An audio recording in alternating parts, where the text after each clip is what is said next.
విత్తనాల కొనుగోలు almost all start అయిపోయినాయి. అయితే ప్రతి ఒక్క రైతన్న కూడా ఈ విత్తనాలు కొనేటప్పుడు కొన్ని చిన్న జాగ్రత్తలు గుర్తుపెట్టుకోండి.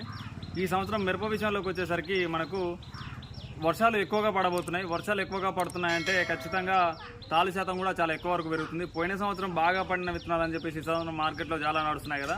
పోయినసారి వర్షాలు లేకపోవడం వల్ల వాతావరణంలో వేడి వాతావరణం ఎక్కువగా ఉండడం. ఇప్పుడు ఫర్ ఎగ్జాంపుల్ దొంగ తేజాలు తీసుకుంటే అవి సైజు తక్కువకు వచ్చి మార్కెట్లో మామూలు తేజ రేట్లు కమ్ముడిపోయినాయి. కానీ ఈ సంవత్సరం వర్షాలు ఎక్కువ పడ్డప్పుడు వీటి యొక్క సైజ్ అనేది ఎక్కువగా వచ్చి ఒకటి మార్కెట్లో ఇబ్బంది తలెత్తుతుంది, ఇంకోటి తాలు శాతం కూడా చాలా ఎక్కువగా అవుతుంది. ఇది ఒక పాయింట్ గుర్తుపెట్టుకోండి. ఇక రెండోది వచ్చేసి పత్తి విషయంలో పోయినసారి బెట్ట వాతావరణంలో బాగా కాసిన పంటలు ఈసారి వర్షాలు ఎక్కువ పడ్డప్పుడు గూడరాల్చే స్వభావం అనేది చాలా ఎక్కువగా ఉంటుంది. ఇక మనకు నకిలీ విత్తనాల విషయంలో చూసుకున్నట్టయితే బ్లాక్లో విత్తనాలు కొంటే మాత్రం ఖచ్చితంగా నష్టపోవడం అనేది జరుగుతుంది.